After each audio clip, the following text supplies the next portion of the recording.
Provérbios, se você quiser acompanhar aí através da sua Bíblia, se não pode ler aqui no telão.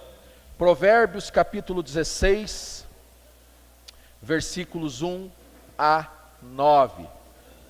Essa semana, queridos, enquanto você abre a sua Bíblia ou liga a sua Bíblia, essa semana enquanto eu orava para buscar, a direção do Senhor, para preparar a palavra, eu ouvi, no meu tempo de oração pessoal,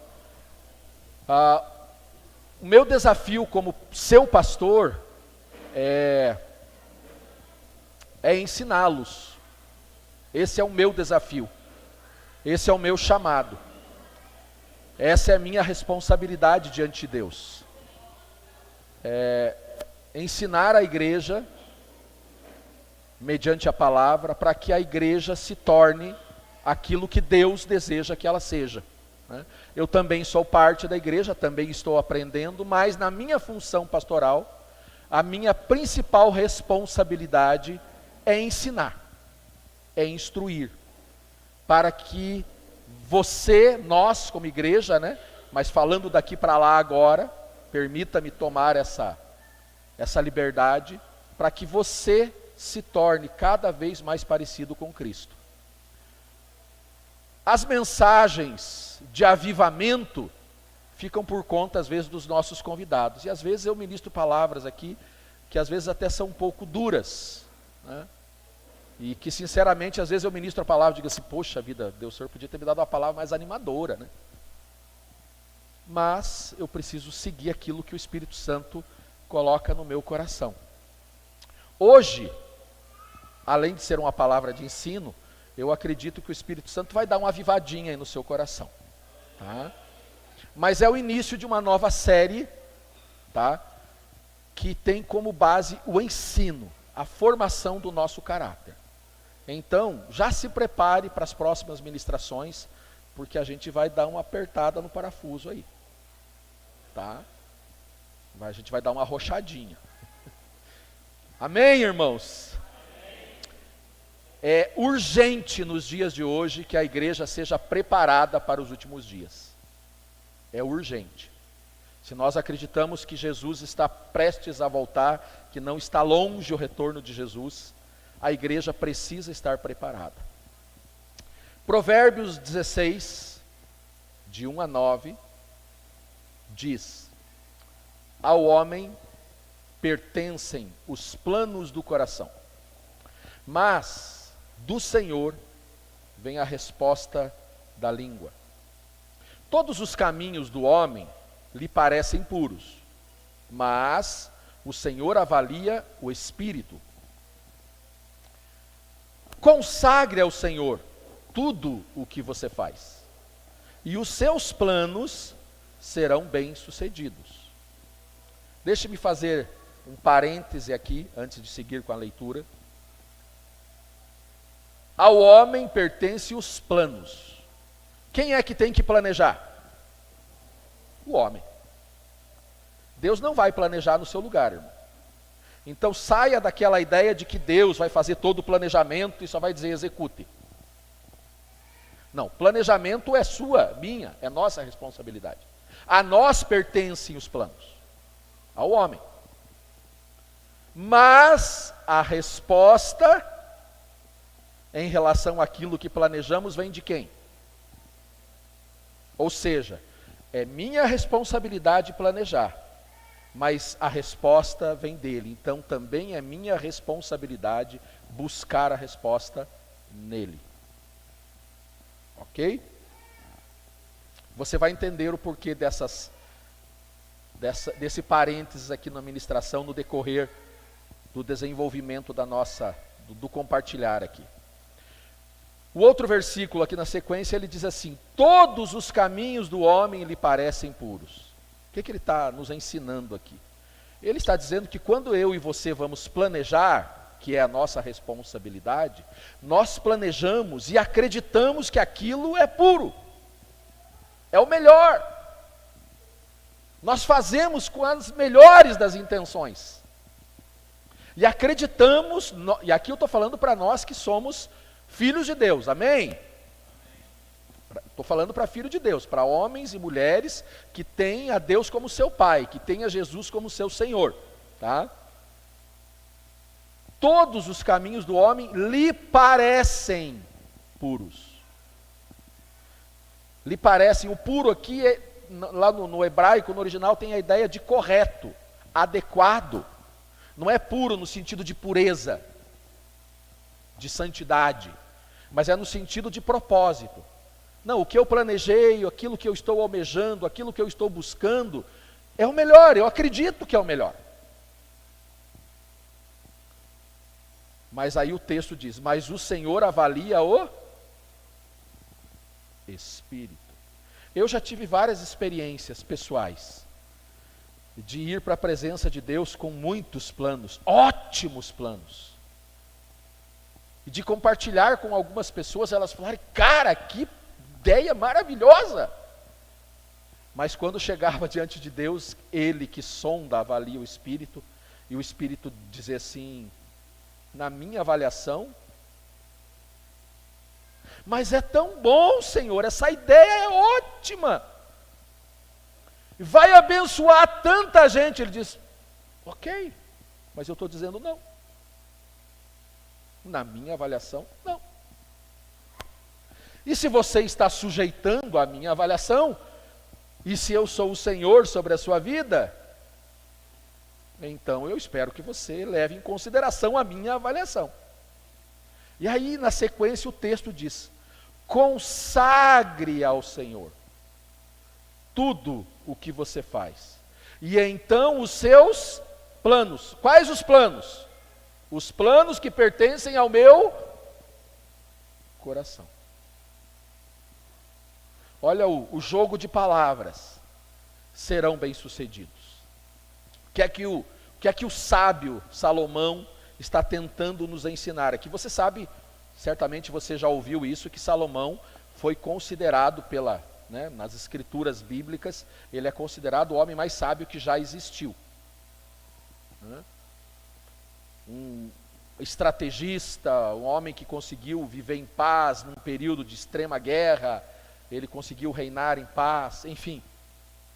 Porém, o que Salomão está dizendo é, o consagre aqui, querido, não é aquela coisa assim, eu já planejei, eu já defini, e agora eu digo, Deus, abençoa.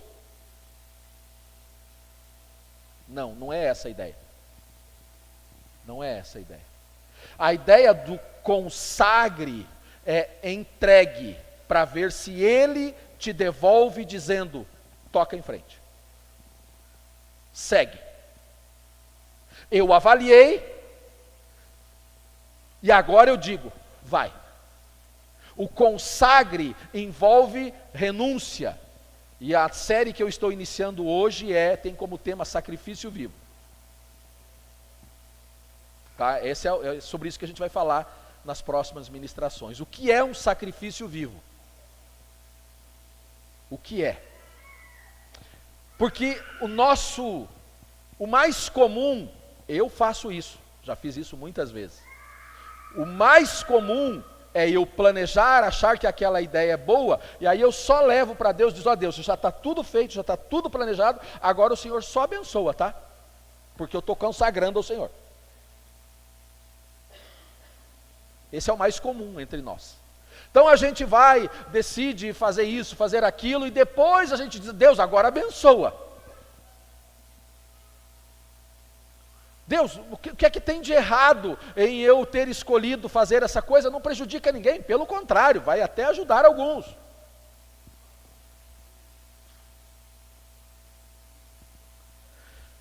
A gente tem como pensamento comum achar que as pessoas boas vão para o céu. Não é quem é bom que vai para o céu, querido.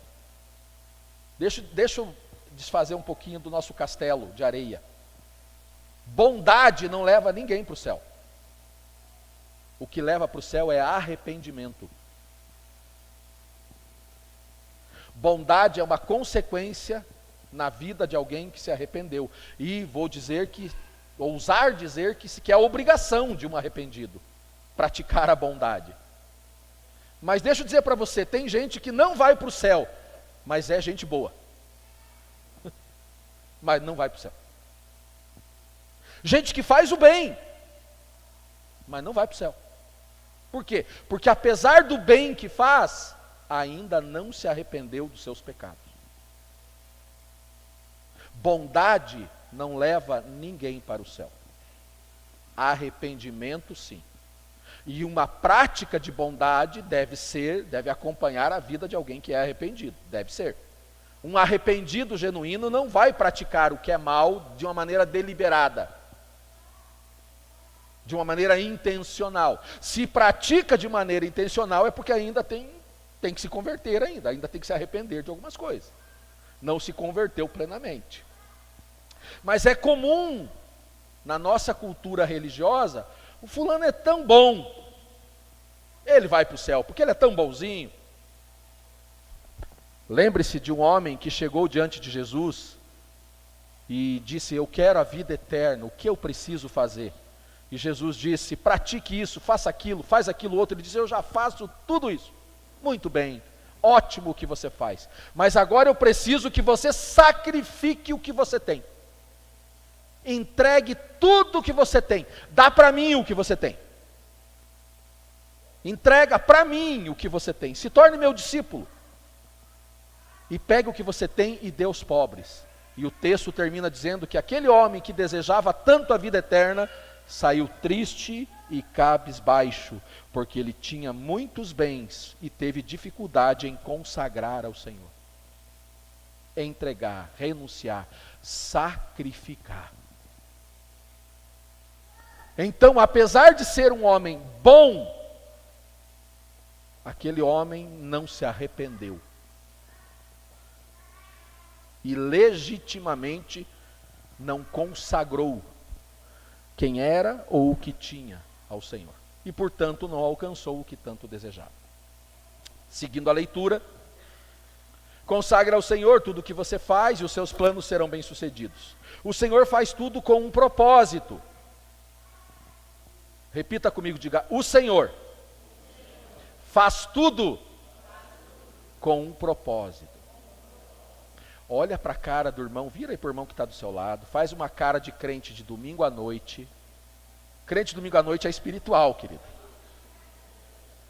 E diz assim: tudo tem um propósito, quando é feito no Senhor. Tudo, é isso que o texto está dizendo. O Senhor faz tudo com um propósito. Agora, qual é esse propósito? Qual é esse propósito? E a gente vai responder isso na medida que nós formos desenvolvendo aqui a nossa reflexão. O Senhor faz tudo com um propósito, até os ímpios, para o dia do castigo. Até os ímpios, para o dia do castigo.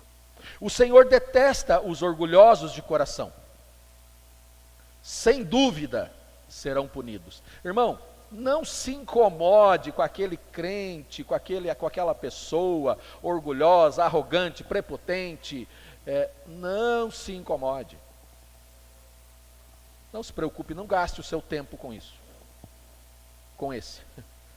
O texto diz que certamente, sem dúvida, esse tipo de pessoa vai ter um momento da sua paga pelos seus atos.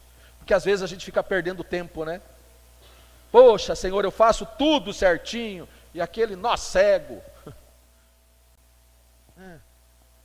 E aí eu gasto a minha energia, gasto as minhas emoções, meu tempo em que eu poderia estar servindo, abençoando, gasto meu tempo sofrendo, com mágoa, com decepção, com tristeza, com senso de injustiça, porque eu encontrei um orgulhoso de coração no meio do meu caminho. Sem dúvida, o que eles merecem está reservado. Com amor e fidelidade, se faz expiação pelo pecado. Com amor e fidelidade. E aqui de novo, não é amor no sentido de bondade, não é fidelidade no sentido de fazer as coisas todas corretinhas. A ideia aqui está falando do Senhor a quem nós devemos consagrar. Então, o amor e a fidelidade a Deus. É o amor e a fidelidade a Deus, é o amor e a fidelidade de Deus que expia os nossos pecados. Os nossos pecados já foram expiados, porque Deus nos ama e é fiel à sua aliança. Então, quando o autor está dizendo que com amor e fidelidade se expia os pecados, não é por causa do seu amor pelo outro apenas que você vai expiar os seus pecados. Não, é pelo amor dele por você que os seus pecados foram expiados. É pela fidelidade dele à aliança que ele mesmo estabeleceu que os nossos pecados já foram expiados. É tão interessante achar esses textos do Antigo Testamento, né? Porque aqui Jesus ainda não tinha morrido como cordeiro. Mas está falando de expiação pelos pecados. E uma expiação que é manifestada por causa do amor e da fidelidade. De quem? Dele.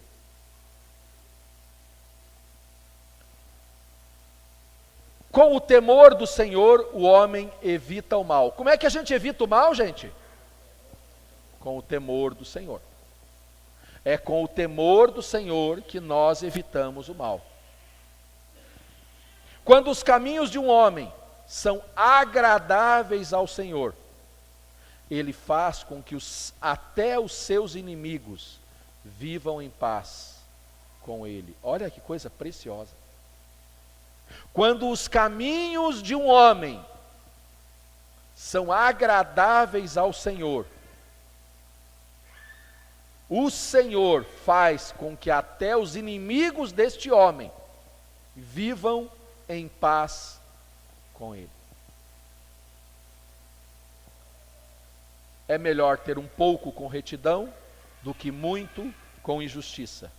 Em seu coração, o homem planeja o seu caminho, mas o Senhor determina seus passos. Então, de novo, nós começamos falando que o planejamento pertence a quem? Mas quem é que determina os passos? É o Senhor. O que significa isso? Eu planejo, mas a cada passo dado eu digo, Deus, é isso mesmo? Está de acordo com o seu propósito? Porque eu não quero caminhar fora dos seus caminhos, do seu caminho. Amém, irmãos? Deixe-me fazer uma pergunta a você. Qual é o lugar que os princípios de Deus ocupam em seu coração? Qual é o lugar que os princípios de Deus ocupam em nosso coração? Que lugar de verdade, que lugar os princípios de Deus ocupam no meu e no seu coração?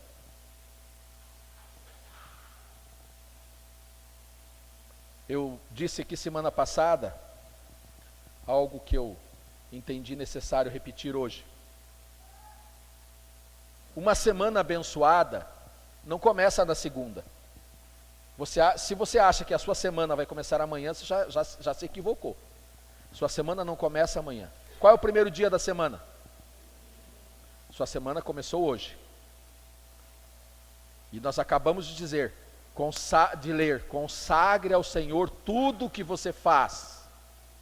Consagre ao Senhor os seus planos. Sujeite ao Senhor o seu planejamento. Quem aqui tem planos para realizar essa semana?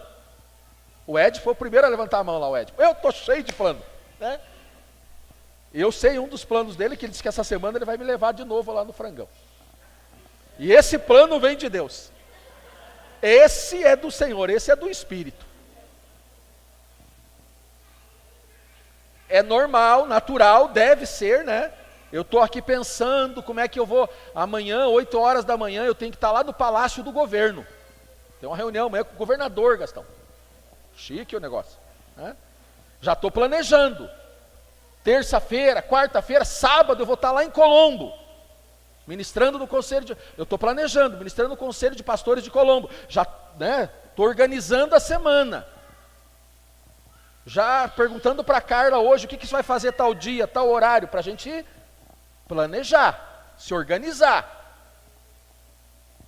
Mas a semana não começa amanhã. Ela começou hoje. E enquanto nós estávamos aqui cantando, eu já estava dizendo: Deus, está aqui a minha semana. Qual é o teu propósito?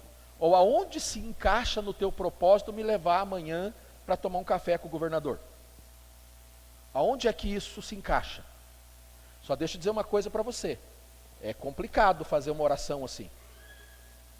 Porque daí Deus pode dizer assim: eu nem quero que você vá. E aí? Ô irmão, você vai dizer não para o governador do Paraná, que te convidou para tomar um café? Ué, mas se é ele que determina os meus passos, sim. Está tudo certo para pregação no sábado. Estou falando da segunda, que começa amanhã, 8 horas da manhã, e vai terminar lá no sábado, vai terminar com um negócio ainda bom, mais melhor de bom ainda, né, Edipo? Mas deixa eu falar só do café lá em Colombo. Da reunião com os pastores de Colombo. E vai terminar lá no sábado, a minha semana termina lá no sábado. Sábado vai ser um dia cheio. E se Deus, Emerson, diz assim: eu não quero que você vá no café em Colombo. E aí?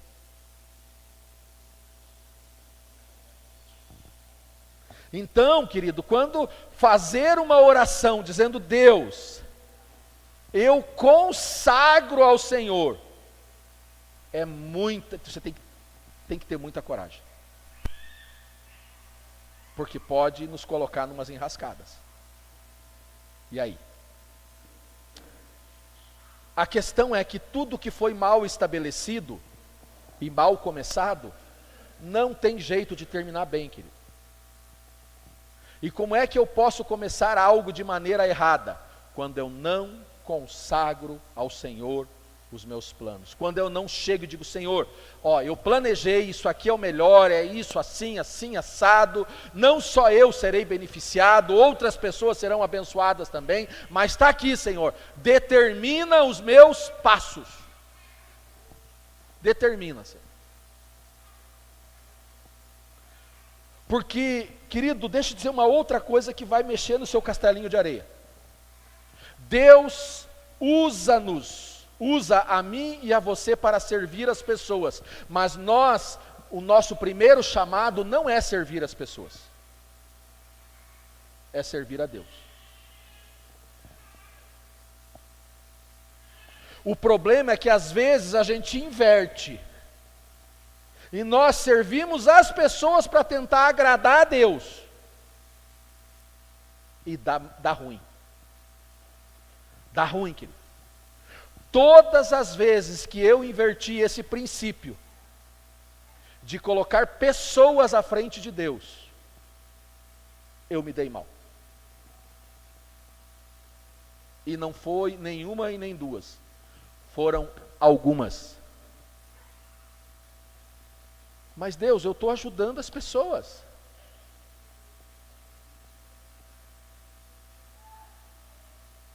Eu estou fazendo bem. Você já parou para pensar que tem até situações em que você vai ajudar alguém que está numa enrascada, porque as escolhas, as atitudes dela a conduziram para lá, e que se ela não mudar as atitudes e as escolhas dela, se ela não mudar algo nela, a sua ajuda só vai piorar a situação?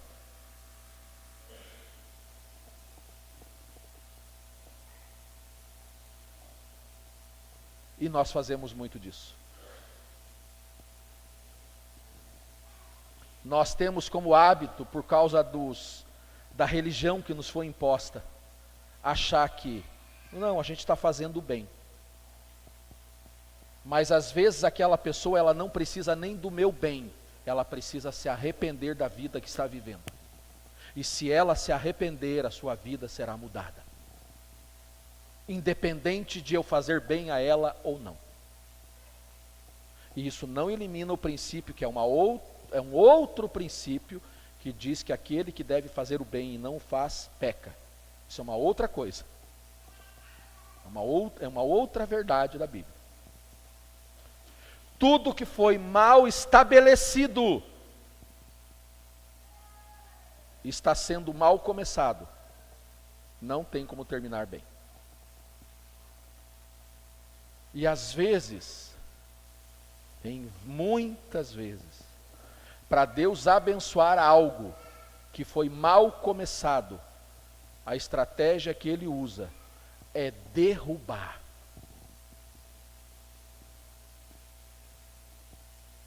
Às vezes, muitas das vezes, para que Ele possa abençoar algo que foi mal começado, a solução não é abençoar, é derrubar, para começar de novo. Nós falamos aqui, o pastor Diomedes falou com muita graça no domingo passado. Não tem como começar de novo sem morrer para o velho. Nós fomos muito ministrados aqui em fevereiro. E se você pegar o link da ministração do pastor Diomedes no domingo passado, com tudo que foi ministrado no Start, você vai ver total conexão. Deus não derrama vinho novo em odre velho. Deus não quer remendo novo em pano velho. Então não adianta pegar um pano velho, um remendo novo e falar: Deus, olha como ficou bonito. Ele vai dizer: não, descarta. São novas vestes integrais. Pega esse odre velho, esse odre não serve mais, eu preciso de um odre novo. Não tem como ressuscitar sem morrer. Deus não nos chamou apenas para morrer na cruz. O resultado de morrer na cruz é ressuscitar em Cristo. O chamado é para que eu e você ressuscitemos em Cristo e tenhamos uma vida de ressuscitados.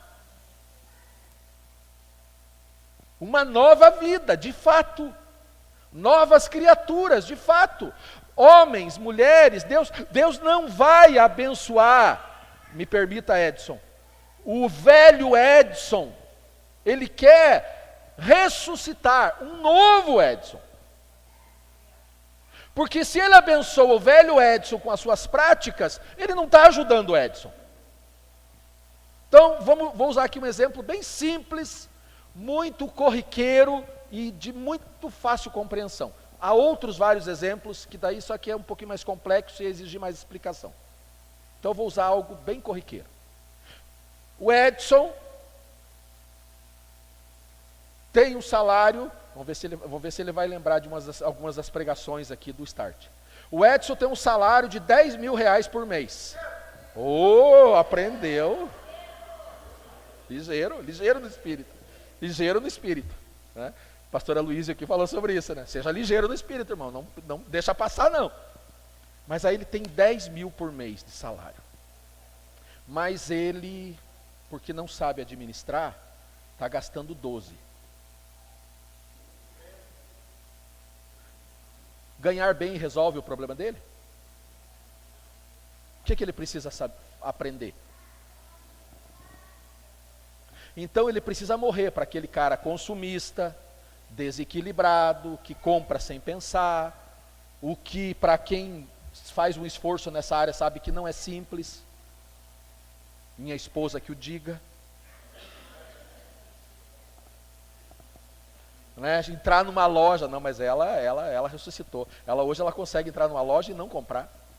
É vida de mulher ressuscitada. Uma nova criatura. Né? A gente consegue ir para o shopping e voltar sem nenhuma compra. Isso é milagre. É milagre, irmão. Alguém que ressuscitou. Aí o Edson entra na campanha dos 10 dias, dos 7 dias, dos 10 meses, para abençoar ele financeiramente. O que vai acontecer quando o Edson estiver ganhando 15? Vai estar gastando 16, 17. Mas Deus abençoou, não abençoou? Aí sabe o que Deus costuma fazer? Ele tira tudo.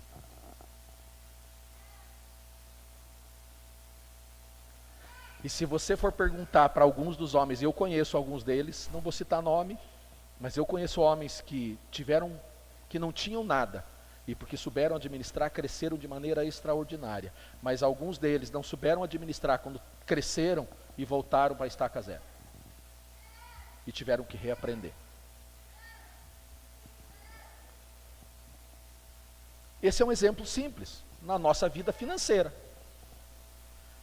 Então, ao invés de só pedir a bênção de Deus, e aí eu chego lá e digo, Deus, está aqui, eu tenho uma conta para pagar, gastei mais do que devia. Abençoa. Deus vai estar me ajudando só me dando mais dinheiro? Não. Não. E isso vale para as outras áreas da vida. Eu usei uma área que é bem corriqueira. E que, lamentavelmente, segundo os dados do IBGE, alcança hoje aí perto de 70% da população brasileira. Porque os dados do IBGE, os últimos mais recentes, que 70% dos brasileiros estão endividados. 67%. 67% dos brasileiros estão endividados. E aí a gente vai para a campanha de prosperidade. Vai resolver o problema? Não é campanha de prosperidade, é campanha de administração que a gente precisa. Não é de prosperidade, é de administração. Mas Deus, às vezes, Ele tira, porque Ele ama. Porque Ele é bom. Porque Ele é fiel e Ele quer o nosso bem. Parece estranho, né? Não é estranho, não é dissonante do que a gente costuma ouvir por aí. Um Deus que tira para abençoar, o que a gente ouve é que tem um Deus que dá.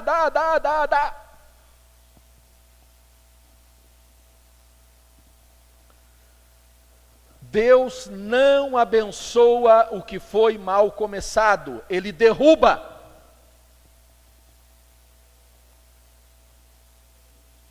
Portanto, irmão, talvez entre nós aqui hoje tenha alguém que está num momento de perrengue. E talvez não tenha sido o diabo que derrubou, que tirou, que complicou. Talvez tenha sido o próprio Deus. Estou dizendo talvez porque cabe a você verificar, né? Cabe a você verificar. Você sabia que o diabo não tira? Como assim, pastor? Acha um versículo bíblico onde o diabo empobreceu alguém. Procure na Bíblia. Quem é bom de Bíblia aí? Procura na Bíblia um versículo bíblico onde está escrito que o diabo empobreceu alguém.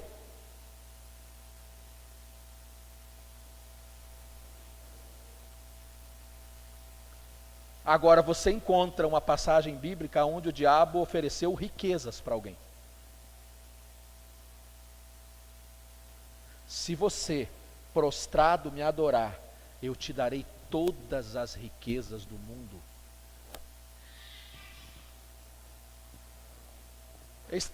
Não é estranho? Pastor, que besteira, você está falando, isso é uma heresia.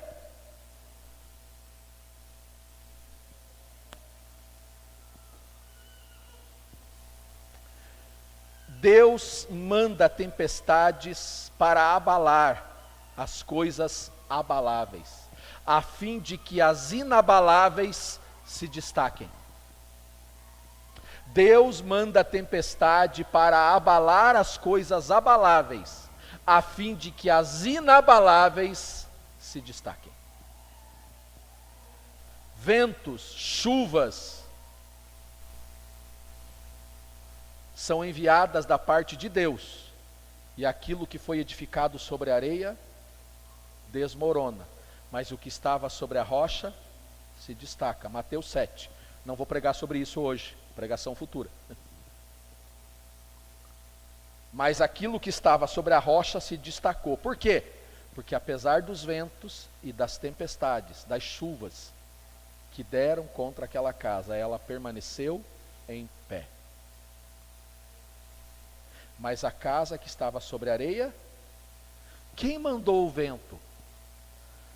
Quem ordenou que os ventos e as chuvas dessem contra aquela casa? Foi o diabo? Tem muito crente dando crédito para o diabo do qual ele nem é digno.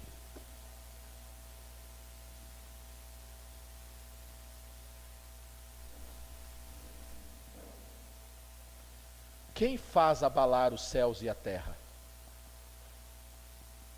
2 Samuel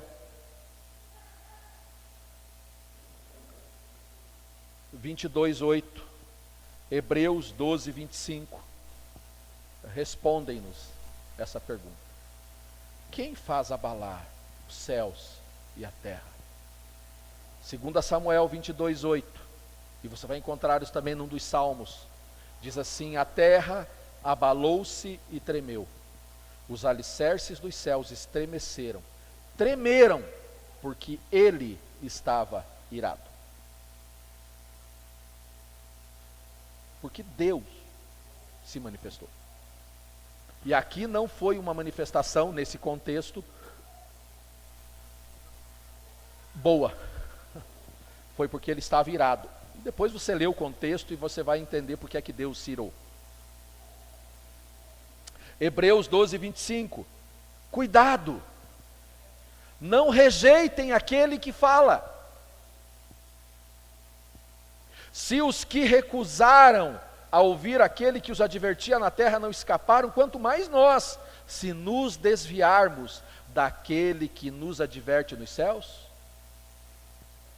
Aquele cuja voz outrora abalou a terra, e agora ele promete: ainda uma vez mais abalarei não apenas a terra, mas também o céu.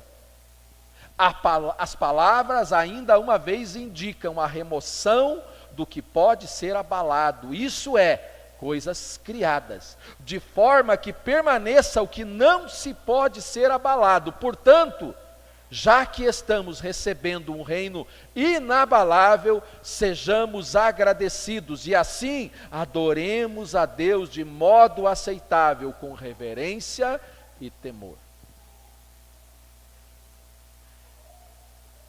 Vai chegar o momento, querido, aonde Deus vai bradar. Nós cantamos isso aqui hoje, aleluiados. Mas vai chegar o momento em que Deus vai bradar, em que os céus bradarão em direção à terra, e a terra será abalada. E quando esse abalo acontecer mais uma vez, ainda não aconteceu. Isso é uma das evidências, uma das manifestações dos dias finais. Deus vai falar, bradar, irado mais uma vez. E quando isso acontecer, os céus e a terra mais uma vez serão abalados. Mas olha o que diz o texto: ei, dê ouvidos àquele que fala, para que não cometa os erros daquele que uma vez falou e não deram ouvidos a ele. Então, o que nós estamos recebendo e o que Deus nos dá é um reino inabalável. O reino de Deus é um reino inabalável. E se o reino de Deus chegou na minha vida, então eu estou sobre uma base inabalável. Mas e o que está sendo abalado? É porque é abalável e não pertence ao reino. Pastor, por que é que o meu casamento está em crise? Porque Deus está te dando a oportunidade de corrigir o seu casamento, que estava sendo praticado de uma maneira errada, fora dos princípios, para que você o reestabeleça com base no reino. E aí o seu casamento se tornará inabalável.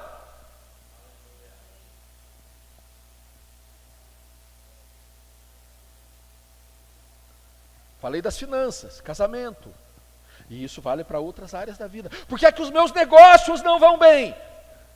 Por que é que eu estou sendo abalado no meu empreendimento? Porque é bem provável que as bases do seu empreendimento, do seu negócio, não estejam fundamentadas no reino de Deus. Porque se estiver fundamentado no reino de Deus, os ventos e as tempestades darão contra o seu empreendimento, eles virão contra as tempestades, as chuvas darão contra o seu investimento, mas não serão abalados. Você percebe? Isso vale para a igreja. Querido, não se surpreenda. Eu disse aqui um tempo atrás e vou repetir. Não se surpreendam com o número de escândalos que vão começar a surgir no meio da igreja. Eu disse isso há uns 2 anos aqui, num culto, está gravado. Não se surpreendam, porque Deus vai abalar, para que o que é inabalável permaneça. Então não se surpreendam. Mas e os escândalos? Os escândalos virão. Ai daqueles por quem vierem os escândalos. Então, Senhor, me ajuda a dar ouvidos à sua voz para que eu não seja o motivo do escândalo. Porque Deus vai abalar. Não dá para manter de pé o que foi mal fundamentado. Não dá.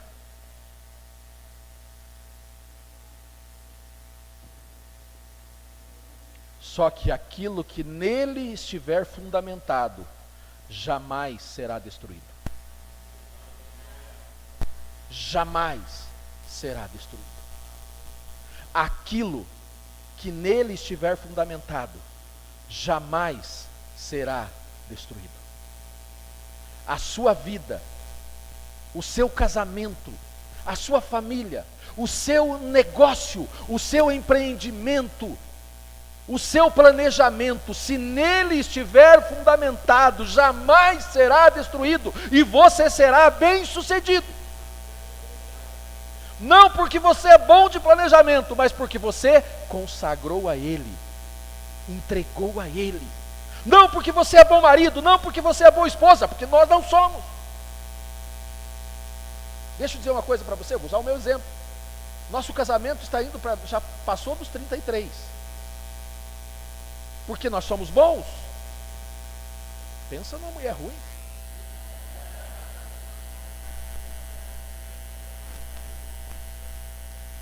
Mas deixa eu dizer uma coisa para você, eu sou pior do que ela. Então por que o casamento dura tanto tempo? Porque a gente é bom? Porque a gente sabe de casamento? Porque a gente prega sobre casamento? Não! É porque nós tomamos a decisão de fundamentar o nosso casamento nele. Vocês não tiveram crises? Antes dela, essa semana ela foi para a praia. Antes dela sair para a praia, nós brigamos.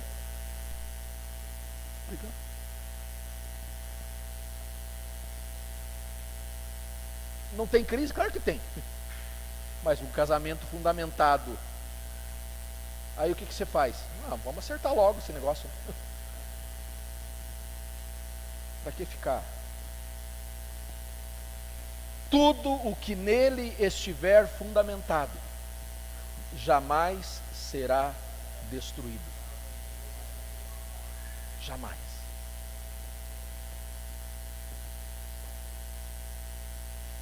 Salmo 62. Somente Ele é a rocha que me salva. Ele é a minha torre alta. Eu não serei abalado. Você percebe a diferença? Num texto que nós acabamos de ler, diz que tudo será abalado, que ele abala tudo. Mas aqui ele diz, ele é a rocha que me salva, ele é a minha torre alta, não serei abalado. Mas o texto, não há nenhum versículo bíblico que diz que eu estou isento do terremoto. O que garante é que eu não ruirei diante do terremoto.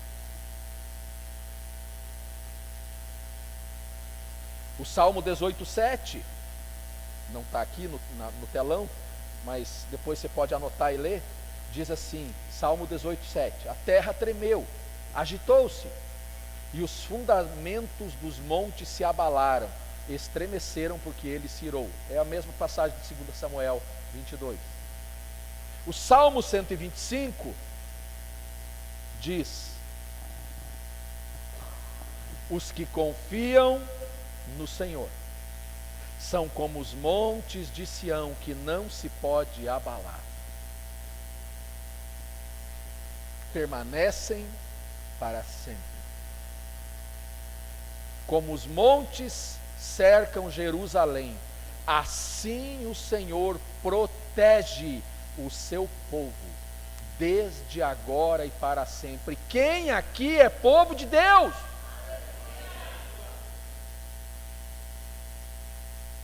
Então, irmão, se você é povo de Deus, assim o Senhor te protege, como protege os montes de Sião. 1 Coríntios 15:58. Portanto, meus amados irmãos, mantenham-se firmes, que nada os abale, sejam sempre dedicados à obra do Senhor, pois vocês sabem que no Senhor o trabalho de vocês não será inútil. Querido, o que você trabalha, o que você edifica, o que você faz fundamentado no Senhor, não é em vão. Não é em vão. Não é inútil. Pode até demorar para aparecer o resultado, mas não é em vão. Olha o que Paulo diz em 2 Coríntios 4, 8, 9. De todos os lados somos pressionados, mas não desanimados. Pressão, irmão, vem sobre todos nós. Mas o desânimo não. Por quê? Porque quando o desânimo tenta, nós estamos no Senhor, nele somos reanimados. Ficamos perplexos, mas não desesperados. Oh! Que coisa! Mas o desespero não toma conta do meu coração. Porque eu sei em quem eu estou fundamentado. Eu sei quem é a minha rocha eterna. Eu sei quem é a minha torre alta.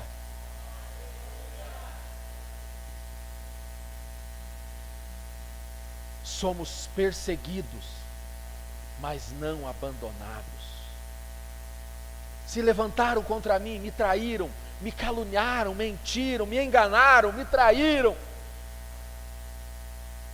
Mas eu não estou sozinho, eu não estou desamparado, eu não estou abandonado, porque aquele a quem eu amo, aquele que me perdoou, aquele que me salvou, aquele que me redimiu e aquele que nele me estabeleceu, garantiu que estaria comigo todos os dias até a consumação dos séculos. Então eu não estou abandonado. Meus amigos podem me abandonar, Ele não me abandonará. Meus discípulos podem me abandonar, Ele não me abandonará. Minha família pode me abandonar, Ele não me abandonará.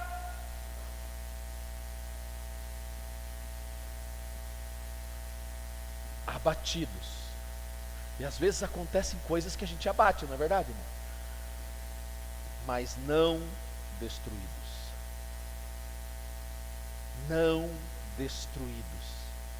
Se a intenção era me destruir, deu ruim, não deu certo. Eu gosto da Nova Versão Transformadora, diz assim: de todos os lados somos pressionados por aflições, mas não somos esmagados pelas aflições. Nós ficamos perplexos, mas não em desespero. Nós somos perseguidos, mas não estamos sozinhos. Somos derrubados, mas não somos destruídos. Quando nossas raízes estão fundamentadas na verdade que é o Senhor, há bem-aventurança. Há bem-aventurança quando nós estamos com nossas raízes fundamentadas nele, quando ele é a nossa rocha, quando ele é a nossa base, quando ele é o nosso fundamento. então os nossos planos serão bem-sucedidos. Se a base é Ele, se a origem é Ele, se o fim é Ele, se o objetivo é ser igual a Ele, então a bem-aventurança é uma consequência que se manifestará. É questão de tempo, e eu quero liberar uma palavra sobre você agora. É questão de tempo, irmão. Portanto, permaneça firme na obra. É questão de tempo. Eu recebi uma palavra. Essa é para mim, mas eu quero compartilhar com você. Nós fizemos 21 dias de oração aqui na cidade antes da marcha. E numa das noites da nossa oração, o Espírito Santo ministrou ao meu coração e disse: Márcio, são 22 anos de oração por Fazenda Rio Grande, a colheita está chegando. E aquilo me encheu de ânimo, porque são 22 anos, queridos. Nossa primeira semana de oração foi em 2001. Antes, nas vésperas do evento que nós fizemos na praça, 21 anos. Aonde você estava há 22 anos atrás, em 2001? Uns aqui não tinham nem nascido, né? Em agosto de 2001, nós estávamos numa semana de oração pela cidade de Fazenda Rio Grande. Eu já disse isso, mas é bom repetir para aqueles que ainda não ouviram. Fazenda Rio Grande, em 2001, foi eleita a segunda cidade mais violenta do Paraná, né, Gastão? Gastão era secretário de desenvolvimento econômico da cidade naquela época. A Fazenda Rio Grande foi eleita a segunda cidade mais violenta do Paraná, estava entre as 10 mais violentas do Brasil. Padre Manuel, que a gente fez vários projetos juntos aqui na cidade, ele era padre aqui numa das paróquias, e ele tinha um trabalho aqui no Jardim Santarém. E um dia ele foi para o Santarém para fazer um trabalho lá e entrou de dia. E quando ele foi sair, naquela época, para quem mora no Santarém ali, naquela época só tinha uma entrada, que era pela Avenida Estados Unidos. Uma estradinha estreita, de chão, tem um córrego que passa ali, né? Tudo difícil para entrar, para sair. Quando chovia era um caos. E o Padre Manuel entrou de tarde, 5 horas da tarde, estava dia. E quando ele foi sair, era umas 8, 9 horas da noite, já tinha escurecido. Uma gangue que dominava o Santarém fechou a rua e disse: só sai se pagar. E ele teve que pagar, em 2001, ele teve que pagar R$20 de pedágio para sair. Tinha uma outra gangue lá no Iguaçu, numa rua que eu não lembro o nome, lá numa região do Iguaçu, que fazia a mesma coisa. Num determinado horário, você só entrava ou só saía se pagasse. E a Fazenda Rio Grande era a cidade mais violenta. Isso foi em agosto de 2001. Fizemos 3 noites de oração na igreja Irmãos Menonitas, 2 noites numa quadrangular. Veio o pessoal do Impact World Tour, que era uma equipe da Jocum, para fazer evangelismo, né? Visitaram as escolas, e foi o primeiro evento. E como resultado daquilo, a cidade, logo na sequência, nos meses subsequentes, nós ficamos 154 dias sem nenhum homicídio na cidade. Lembra, Gastão? Sem nenhuma morte. A cidade, que era a segunda mais violenta, ficou quase 6 meses sem nenhuma morte na cidade. E ali nós começamos. E aí, quando eu estava agora, mês passado, em oração, Deus disse: são 22 anos de semeadura. Aquela sementinha, Valéria, que você plantou lá na praça, agora que vai vir o fruto, Valéria. Cadê a Val? Lembra? A Valéria é doida.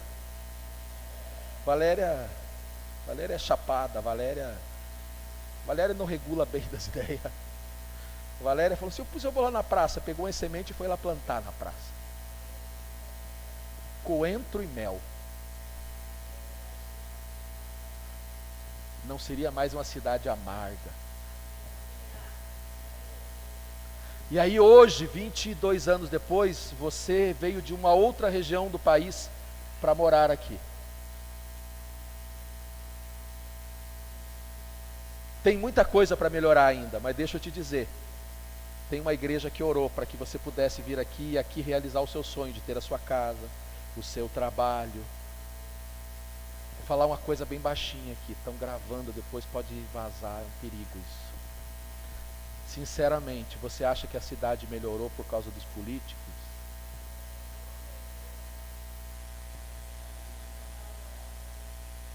Hein?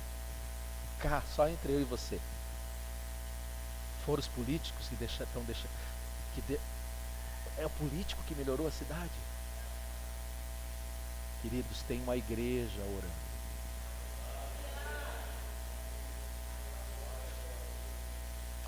E aí, eu vou dizer a você de novo: permaneça firme, constante no Senhor. Se você entregou a sua vida a Ele, permaneça firme nele. Se você confiou o seu futuro e você tem sido esse tipo de homem, de mulher, esse tipo de pessoa que vem buscando nele direção para os seus passos, para que ele determine os seus passos, ele vai te dar a orientação correta, e o fruto do seu trabalho nele não será em vão. É questão de tempo para a colheita, para o resultado aparecer, porque nele não há frustração. Nele não há frustração. Se você está plantado nele, a bem-aventurança é uma consequência que vai se tornar realidade. Você vai experimentar e você será bem-aventurado. Feche os seus olhos, curve a sua cabeça.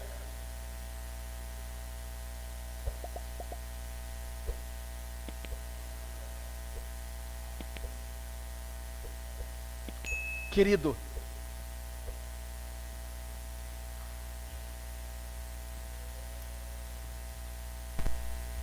talvez ele esteja abalando alguma coisa na sua vida, mas não é para te destruir. Você não será destruído. Se você está no Senhor, você não será destruído. Talvez você esteja sentindo um gostinho de morte, de luto, pelas perdas que você teve. Mas deixe dizer, e vou fazer um link com a palavra da semana passada, esse gosto de morte, esse ambiente de luto não permanecerá, haverá ressurreição. Porque em Cristo nós somos ressuscitados, e se nele estamos fundamentados, seremos bem-sucedidos, seremos bem-aventurados. O seu trabalho nele não é em vão, permaneça firme nele, deixe ele ser a sua base. As tempestades, ele não diz que você não sofrerá tempestades, ele diz que você não será destruído. Pelo contrário, você permanecerá e você se destacará. Você se destacará. E do ambiente onde havia dificuldades, o que haverá é testemunho. Do ambiente onde tinha choro, o que haverá é manifestação de alegria. Porque você nele está fundamentado. E se nele estamos, bem-aventurados somos. E se você ainda não está fundamentado nele, então há um convite para você. Pastor, o que eu faço? Eu preciso estar fundamentado em Deus. É tão simples. Entregue a sua vida a Ele.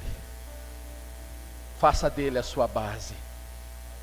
Entregue, abra mão da sua vida. Você já vem tentando do seu jeito há muito tempo e não deu certo. Você já vem tentando do seu jeito há tanto tempo e não deu certo. Teve momentos que melhorou, mas depois desandou de novo. Nele não há frustração. Então hoje é o dia de você dizer: Senhor, está aqui. Eu tenho tantos planos, mas eu quero entregá-los nessa noite. Eu tenho tantos alvos, tantos projetos, eu quero entregar cada um deles. Eu anseio tanto pelos dias de vida que eu quero ter, tantas coisas que eu quero realizar na minha vida. Entregue a sua vida a Ele, e os seus caminhos serão bem-sucedidos, e os seus planos serão bem-sucedidos. Ah, querido, como é difícil a gente abrir mão de nós, mas quando nós fazemos isso, ninguém, nada impede de Deus nos usar para a glória dele. Ninguém, nada nos impede da glória de Deus se manifestar nas nossas vidas, das pessoas olharem e perceberem a presença de um Deus que abençoa assim, que prospera assim, que transforma assim, que restaura assim, que renova assim.